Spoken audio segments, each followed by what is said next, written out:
So today I'm not going to talk about all these other things that Delaware Riverkeeper Network works on.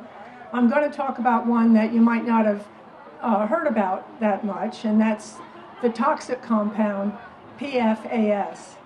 I'd like to tell the story beginning so you can see how we managed, excuse me, to move from facing what seemed to be an intolerable injustice to actually making some gains in getting this PFAS out of our drinking water, out of our environment, and then finally our ultimate goal to see it banned. But I'll begin the story actually in New Jersey, because we work on this throughout the Delaware River watershed. And we began at the ground level. We went door to door and took tap water samples. We did this because we saw an article where Rob Balot down in West Virginia and Ohio had exposed PFOA contamination from a DuPont facility there, poisoning many people's water, about 75,000 people's water. And that was a red flag for us because DuPont has a facility in New Jersey on the Delaware River, just across the river from Pennsylvania and Delaware, and it processes PFOA and other sorts of chemicals, and actually has a lab there that helped to invent PFOA and Teflon. So we went and did this tap water sampling, and what we found was PFOA in the water. At that time, there was not laboratories that weren't connected with DuPont in the United States, so we had to send it off to Canada, and there weren't as methods to test for all PFAS, but we were able to test for 8 of them, and we did find it. And of course, this made alarm bells go off.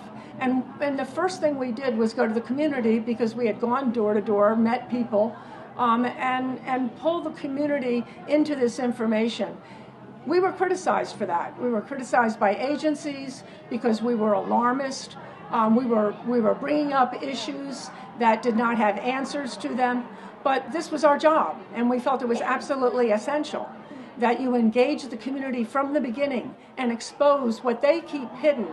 And unfortunately, most of what we don't know can hurt us, and that is what was happening here, that people were drinking toxic water and had no idea. And when we went door to door, there were people who did, live in some of these homes, little row houses. It was company town. DuPont had cut back a lot.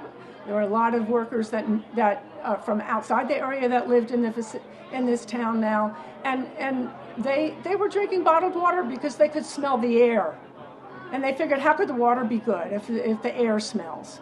And I think this was for us a foundation that we moved forward from in order to engage a wider community. Of course, we notified the agencies. We had meetings in YMCA gyms. We called Rob Balot up, and his firm came up, and they started a lawsuit. But the main thing is that we set a goal, and that goal was to get the PFAS out of drinking water. And it took a long time, and I can tell you there were many, many setbacks, and a lot of people were not happy with us doing this. I was actually chased down the street in DuPont by somebody just asking for a tap water sample because he worked at DuPont.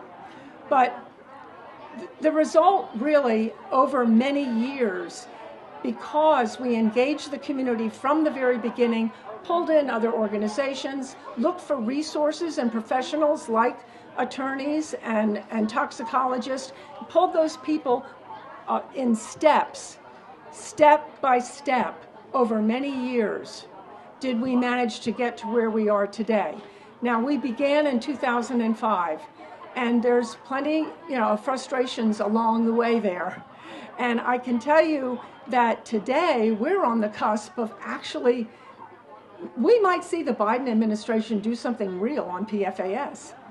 And this has been decades of work on the part of Rob Balot and his absolutely magnificent book, Exposure. If you read that book, your eyes will be opened about what he struggled to do to expose DuPont.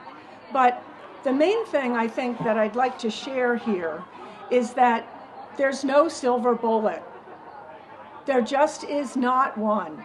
You need to have a strategy, a campaign, and a goal. And you need to work with communities collaboratively, other organizations collaboratively, to along the way, yes, adjust and be flexible, but don't lose that North Star. Because when you have that North Star, everything you do, you can measure against that. Am I furthering towards that goal, or am I going off track here? Is this a priority in terms of reaching that goal? It still took, at this point, all those years to get to where we are today. But it was worth it, because now people know a lot more about PFAS. They've found out about it because really it began with the federal government testing water systems across the U.S., and it blew up, and people found out about it.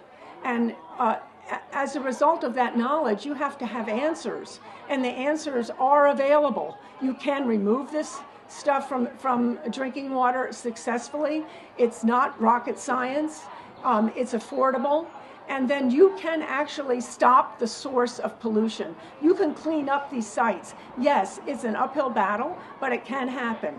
And it is happening in some places. Now, we're still frustrated because there's no federal standards in place yet. Pennsylvania finally, and we filed a petition with the Pennsylvania Environmental Quality Board. We sued Pennsylvania 2 years later when they did nothing. We're still in that lawsuit today to force maximum contaminant levels to be set for the two most prevalent PFAS compounds that people have here in Pennsylvania in their water. That's PFOA and PFOS. And do we need to do more? Of course. All PFAS needs to be removed from water. We need to have standards for everything.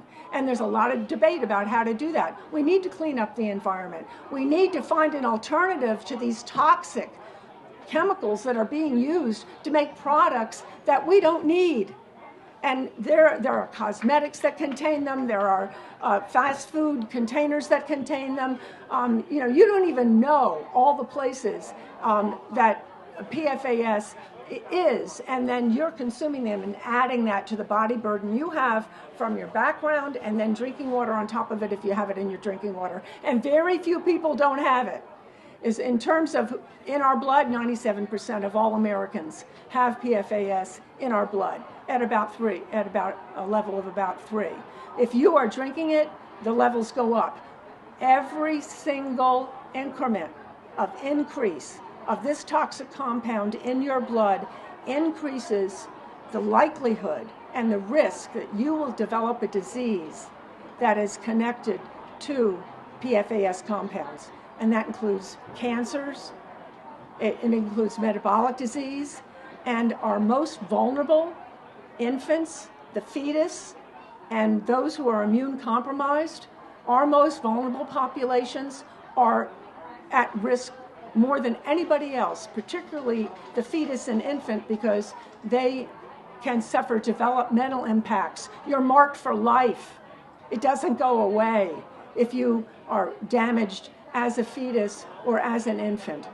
So these are toxic compounds that are finally getting attention, but my main message is that nothing happens in a day. Nothing happens with one solution.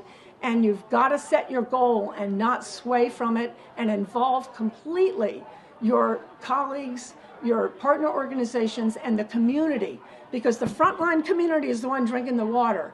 Now, unfortunately, with PFAS, that's many of us, but there are communities that are more burdened than others because of military facilities releasing PFAS in firefighting foams. So that's my main message, and we can take questions at the end. All right, thank you, Tracy.